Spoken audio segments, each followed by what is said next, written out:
Biar kelihatan. Ya, silakan terus. Awalnya saya tadi dari ceritakan istri saya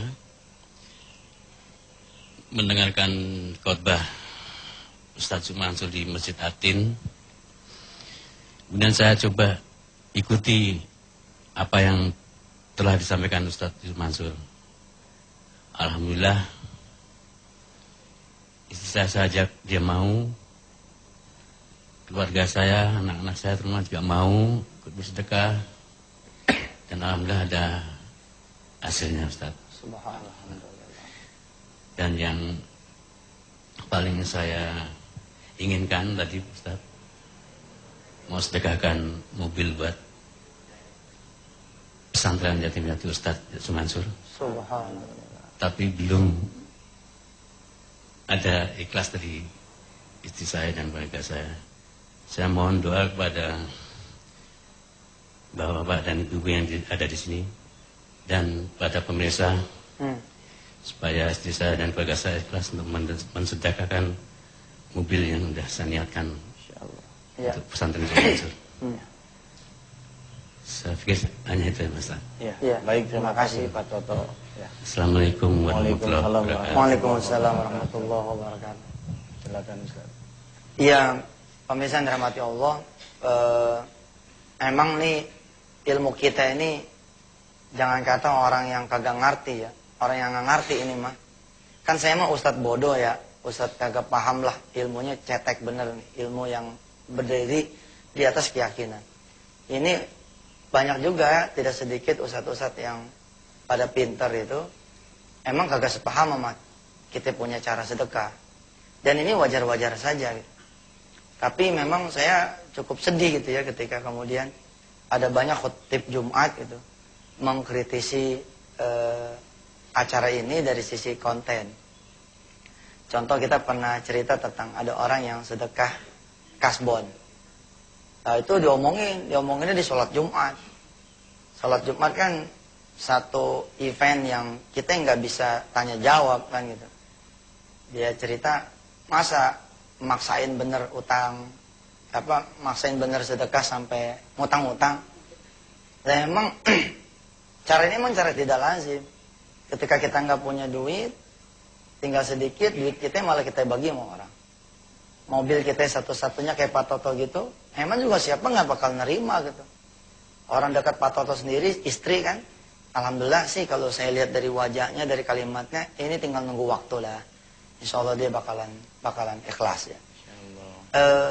Bayangin susah-susah kita ngumpulin duit dari gajian, seperak, 2 perak. Setahun ngumpul bagi orang lain. Emang kalau kita tanya sama otak, di mana ceritanya orang kita ngumpulin kok buat orang lain. Lah tapi yang begitu itulah yang al-mukhtar, yang dipilih sama Allah. Kita mundur sedikit tapi buat majunya 10 langkah gitu. Kalau saya sih demen banget. Orang kalau mau mancing aja kan nembak ke belakang dulu dia, baru ke depan. Nggak bisa langsung begini aja, belakang dulu, baru ke depan gitu. Nah, saya menyeru kepada Indonesia, jajallah sedekah-sedekah yang memang di luar gitu ya. Ya sekali-sekali menurut saya tuh diinjak sampai 0, boleh juga tuh. Sekali-sekali lah. Ustadz kan nggak boleh itu sedekah sampai 0. Nanti buat anak-anak kita gimana? Yang nggak boleh itu udah sakratul maut. Kalau udah sakratul maut, maka sepertiga itu kata Rasulullah udah kebanyakan. Tapi lagi gagah mah, jajal aja gitu. Kayak kemarin siapa? Haji Farid ya. Terus ada ibu yang di Bintaro. Jajal kita tenteng anak-anak kita, bawa gembolan doang. Kemudian berdiri di depan istana kita bicara. Rumah, engkau tidak akan pernah bisa menyelamatkan saya, istri, dan anak-anak saya. Malah nyusahin saya, istri, dan anak-anak saya ketika kami nanti masuk neraka. Masuk kuburan, ditanya segala macam. Rumah ini kalau kami tidak bisa bertanggungjawabkan, mati kami. Mendingan kami sedekahkan saja engkau. Supaya Allah menyelamatkan saya. Terus tinggal di mana? Percaya omongan saya. Bumi Allah ini luas. Betul. Allah akan kasih. Nah yang begini-gini emang sekali-sekali emang kita kudu gitu. Sekarang saya kasih tahu ya. Anak kita masuk ruang operasi. Masuk ruang operasi nih.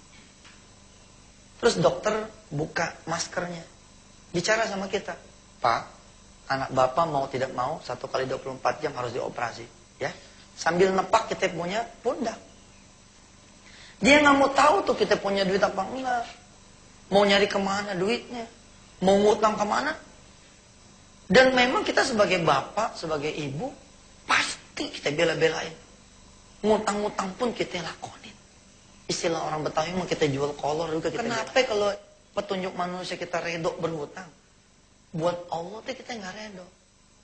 Nah tentu saja saya bilang, kalau kita utang 100 juta buat masjid, ya lu blow on namanya. Gede tering gitu kan. Tapi kalau cuman kayak orang datang, ya kan, minjem duit bangsa 100-200 buat anaknya yang mau dikeluarin dari sekolahan. Nah 100-200 ini kan kebedak sama kita nih. Cuman lagi nggak megang nih. Ketika lagi nggak megang, ya kita ngejaluk saja. Kalau yang begini ini mah namanya masuk akal, bos. Emang saya tidak mengajarkan berutanglah 1 miliar, bangun 10 masjid. Ya, ini mau blow on. Kita jadi utang 1 miliar. Nggak begitu ceritanya gitu loh. Kalau misalkan ada pengurus masjid datang, ini kelihatannya Pak kita butuh teralis nih sama butuh jendela Pak. Kita ada duit nih, bangsanya ada duit nih, cuman hari ini kita nggak megang. Tapi kalau kita kagak sosor nih, ya kagak sambut nih tawaran jendela sama teralis, diambil orang nih. Kita maju aja ke tukang teralis, maju aja ke tukang jendela, kita bilang sama dia, percaya sama saya nggak? Oh percaya Pak Haji, kalau percaya kirim deh, kirim. Insya Allah ntar saya yang bayar. Begitu. Lagian emangnya mati orang sedekah mobil? Kan nggak mati. Lah kali sedekah mobil dia kagak makan? Kan enggak. Ketika tidak itu, Allah betul-betul melihat ini sebagai pertaruhan kita yang luar biasa. Ustaz, masalahnya kan mobil ini kredit. Apalagi masih kredit, cakep banget. Cakep, emangnya kita nggak mau ditolongin Allah supaya dapat mobil yang kagak pakai kredit? Iya kan, bebannya kita pindahin, kita kasih ke Allah, kita kasih tahu Allah. Ya Allah asal tahu nih ya, saya sedekah mobil ini masih kredit nih. Tolong dan kau bikin saya jadi punya banyak rezeki. Nah kembali ke tema kita tentang jodoh. Buat saudara-saudaraku yang dirahmati Allah, harus begini ya. Kita kan nih ngayun ya.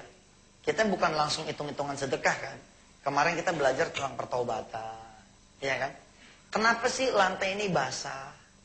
Ya, ada airnya. Kan nggak mati-mati dia ada air dan basah kan? Ada sebabnya apa? Ada paralon yang bocor, ya kan? Ada genteng yang bocor, ada karpet yang rusak, karpet atas tuh apa namanya itu? Talang gitu yang bocor. Itu dulu diteliti. Ternyata sebab dia nggak punya jodoh tuh, satu dia pernah nyakitin orang. Orang itu berdoa. Salah satu buah doanya kita nggak dapat jodoh. Ada lagi barangkali kita nyakitin orang tua kita. Bisa kan? Kita kebanyakan makan duit haram. Akhirnya orang nggak dijauhin kita sama jodoh kita. Atau kita berzina. Yang membuat kita patah rezeki di urusan jodoh. Bisa tuh.